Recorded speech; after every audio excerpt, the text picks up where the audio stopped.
yang dari Uin Syarif Hidayatullah. Formula apa currency war ini dapat berjalan dengan efektif? Baik. Sebenarnya kalau currency war sendiri, kita tidak ada harapan. Jadi kalau yang namanya perang, ya perang-perang saja. Sama seperti perang dingin dulu antara Amerika Serikat dengan Rusia. Kita tidak punya harapan siapa yang menang. Mau yang menang Rusia, mau yang menang Amerika Serikat, tidak ada untungnya bagi kita. Nah, currency war antara Amerika Serikat dengan Cina juga gitu. Kalaupun nanti Cina menang, dan dalam jangka panjang saya pikir Cina memang akan menang, tapi itu beberapa puluh tahun yang akan datang. Kondisinya akan sama. Jadi dia akan menggantikan raja yang sekarang sudah tua, diganti raja muda, dia tetap menjadi raja. Jadi posisinya sama dengan kondisi sekarang. Dia akan mengeksploitasi seluruh negara yang lain yang menggunakan mata uang mereka. Nah, terus apakah dalam sistem ini ada kemungkinan suatu negara itu untuk memonopoli sistem tersebut? Tidak ada. Jadi model organik itu sepenuhnya demokratis. Bahkan negara-negara pendiri pun itu memiliki hak yang sama dengan negara-negara yang newcomer, yang baru join. Hak suara di dalam model organik itu didasarkan pada jumlah penggunaan mata uang atau jumlah transaksi internasional mereka pada saat itu. Jadi gini, ada dua sistem voting right dalam organisasi internasional saat ini. Pertama, sistem saham. Sistem saham ini dipakai oleh PBB, oleh IMF, oleh Bank Dunia. Jadi negara-negara pendiri itu memiliki hak yang lebih besar daripada negara-negara newcomer, walaupun negara yang newcomer itu negara besar. Nah, ini dalam jangka panjang, organisasi seperti ini itu tidak efektif. Contohnya PBB, contohnya IMF. Ketika Cina sudah membesar, ketika India sudah membesar, negara-negara yang dulu pendiri, tapi ukurannya kecil seperti Inggris, dia punya hak suara lebih besar daripada negara-negara yang sekarang besar. Nah, hal ini membuat organisasi itu akhirnya tidak efektif.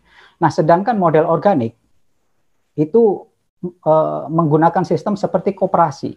Dia bukan seperti PT. Tidak ada pemegang saham. Hak suara itu didasarkan pada jumlah penggunaan mata uang internasional mereka pada saat itu. Penggunaan mata uang internasional kan tergantung jumlah transaksi. Kalau perdagangan mereka besar, ya berarti penggunaannya besar. Hak suara mereka besar. Jadi itu relevan dengan hak suaranya. Kemudian, apakah dalam proses pendirian, negara-negara besar saat ini itu bisa melakukan veto atau menghentikan? Kalau dilihat dari sistem, seharusnya tidak bisa.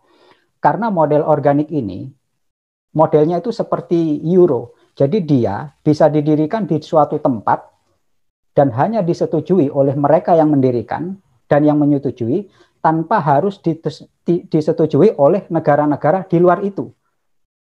Jadi kalau kita misalnya Asia Tenggara, kemudian join dengan beberapa negara Afrika, Timur Tengah, Amerika Latin, yang setuju saja, mereka mendirikan model organik. Maka negara yang ada di luar itu tidak punya hak apa-apa. Jadi kita tidak tergantung dengan negara yang ada di luar, tidak tergantung dengan pemain utama. Jadi model organik bisa terlepas dari kartel sistem moneter global. Saya kira itu saja. Kalau ada yang ditanyakan lanjutnya, monggo. Pertanyaan sekalian untuk Mas Arum, khusus buat Mas Arum ini biar sekalian. Dari Mas Nasrul. Kenapa transaksi antar negara memakai dolar? Contoh semua kontrak penggadaian, ibadah haji, dan lainnya menggunakan dolar. Padahal diharapkan punya real dan dinar. Bagaimana, Mas Arum? Ya, terima kasih. Ya, itu sama dengan seperti yang saya kemukakan di atas. Kita jualan berdagang dengan Malaysia, tapi kok dipakai dolar. Padahal kan Amerika Serikat tidak ada hubungan dengan kita. Nah, itu adalah kelemahan sistem kita. Karena dunia kita hari ini memang belum punya mata uang internasional. Sementara untuk transaksi internasional kita perlu alat bayar internasional. Akhirnya dipakai mata uang terkuat. Kenapa tidak langsung pakai rial atau rupiah? Ini masalah di efisiensi. kalau kita transaksi dengan Malaysia pakai ringgit atau pakai rupiah, nanti ketika kita akan tukarkan kembali, itu biaya namanya spread, selisih antara jual dan selisih beli, itu lebar biasanya. Jadi semakin kecil mata uang, maka spreadnya semakin lebar, biaya transaksinya semakin mahal. Nah, sementara kalau mata uang itu besar seperti dolar, dia spreadnya itu relatif lebih kecil. Ini yang menyebabkan kenapa mata uang kecil itu sulit bersaing dengan mata uang yang besar. Kalau kata seorang profesor Jepang, saya lupa namanya, persaingan antara dolar dengan mata uang kecil itu sama dengan persaingan antara raksasa Gulliver dengan kurcaci-kurcaci kecil. Jadi, it is no way yang kecil-kecil ini bisa bersaing dengan yang besar. Karena semakin besar, semakin efisien. Orang-orang maka akan cenderung menggunakan yang besar. Nah, ini kelebihan mata uang yang sudah besar. Nah, apakah model organik, kalau misalnya mulai dari kecil, itu bisa bersaing dengan mata uang dolar yang sudah besar? Bisa. Saya jawab dengan yakin bisa. Bagaimana caranya? Superman, walaupun dia kecil, tapi dia punya kekuatan yang sangat besar. Bahkan dia bisa mengalahkan raksasa Gulliver. Nah, model mata uang organik itu seperti itu. Mata uang organik, nilai tukarnya dengan mata uang nasional itu menggunakan sistem namanya auto balancing. Sistem nilai tukar auto balancing. Dengan sistem nilai tukar itu, maka harga jual dan harga beli itu akan selalu sama. Jadi kalau misalnya kita jual sekarang, kita beli sekarang misalnya 10.000, ketika kita jual kembali ke bank sentral, tetap 10.000, tidak ada spread, tidak ada biaya. Jadi free dari biaya. Jadi model organik itu free of cost, perfectly efficient. Karena itu ketika bersaing dengan mata uang yang paling besar sekalipun, seperti dolar, nggak masalah. Karena dolar seefisien apapun, sebesar apapun, dia tidak bisa sampai zero spread. Jadi itu masalahnya. Ini ada pertanyaan dari Mas Holis Hamdi dari UIN Jakarta. Ini pertanyaan untuk semua pemateri. Pertanyaan pertama, apa dampak COVID-19 terhadap kondisi global economic imbalance? Pertanyaan kedua, bagaimana kondisi real sistem moneter dan perekonomian Indonesia saat ini? Kepada para pembicara, kami persilakan. Mungkin siapa duluan? Ini dari M. Holis Hamdi, Mas Holis Hamdi. Pertanyaannya mungkin pembicara juga bisa lihat, ada 2 pertanyaan. Ya, Mas Harum, silakan. Pertanyaan pertama, dampak COVID terhadap global economic imbalance. Jadi global imbalance itu ketidakseimbangan global. Kan perdagangan itu antara perdagangan internasional itu resiprokal sempurna. Kalau ada yang surplus, pasti ada yang defisit.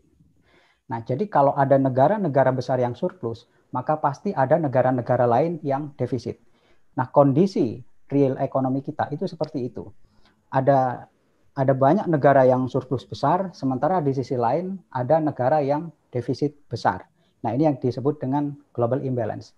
Global imbalance ini menyebabkan instabilitas pada seluruh sistem ekonomi internasional.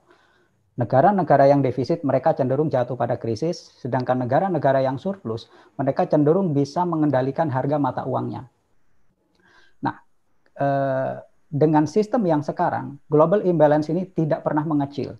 Jadi tidak ada jalan keluar memang. Ini salah satu kelemahan dari, salah satu mudarat dari sistem moneter sekarang. Ketika ada COVID, otomatis transaksi internasional itu berkurang. Maka dampaknya terhadap global imbalance juga sama, dia otomatis berkurang. Tapi yang berkurang itu hanya penambahannya ya. Kalau akumulasinya ya tetap nambah. Jadi global imbalance antara negara yang surplus dengan negara yang defisit itu tetap membesar. Tapi speednya itu berkurang dengan adanya COVID ini. Saya mencatat dari laporan Bank Dunia, global imbalance itu tidak pernah mengecil, tapi selalu membesar.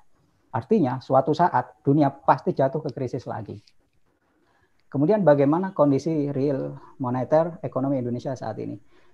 Indonesia sama dengan negara-negara yang lain, kita adalah bagian dari sistem besar dan kita menjadi pinggiran yang menyetorkan kekayaan kepada negara-negara pusat.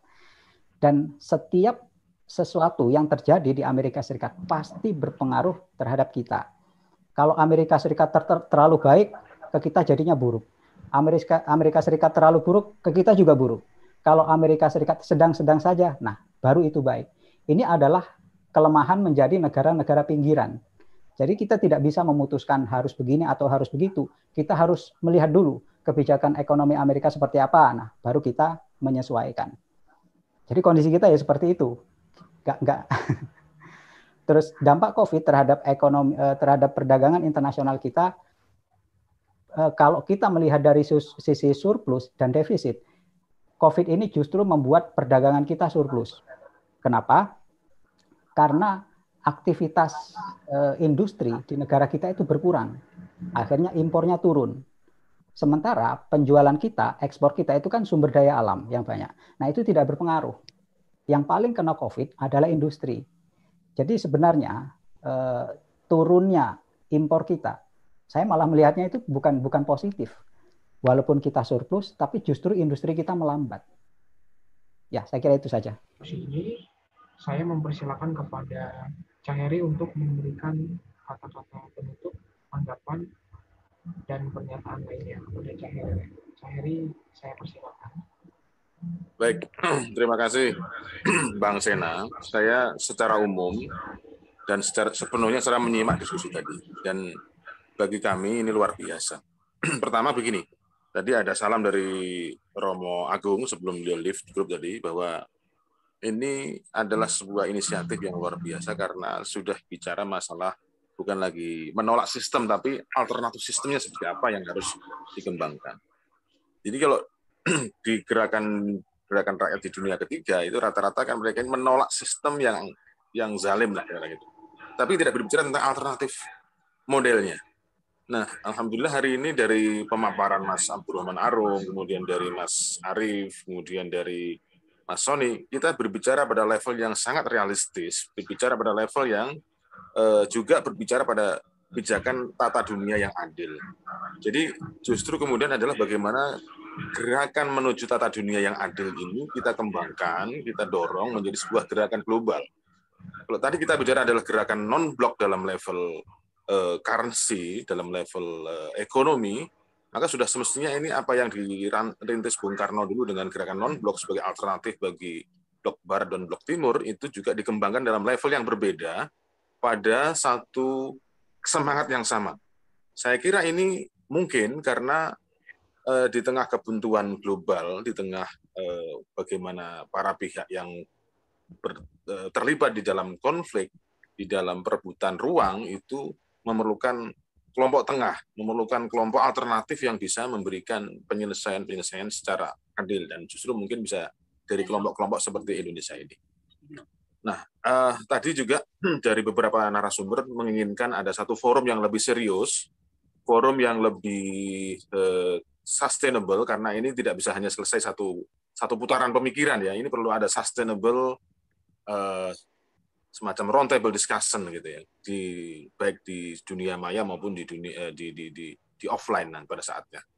Nah, saya berterima kasih kepada para pembicara. Mudah-mudahan ini bisa dikembangkan, bisa diperdalam lagi, sehingga kalau kita bicara sistem itu ada namanya mungkin trial atau semacam kalau kita dari sisi Indonesia kita perlu pendapat dari negara-negara lain mungkin yang bisa mungkin sepakat dengan cara pandang kita terhadap demokratik global currency ini yang bisa diterima oleh semua pihak.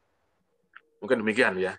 Terima kasih kepada panitia, kepada Bang Sena dari IPF atas kesertaannya dalam berbagai forum yang sangat bermutu juga dengan seluruh peserta dan panitia yang lain. Terima kasih.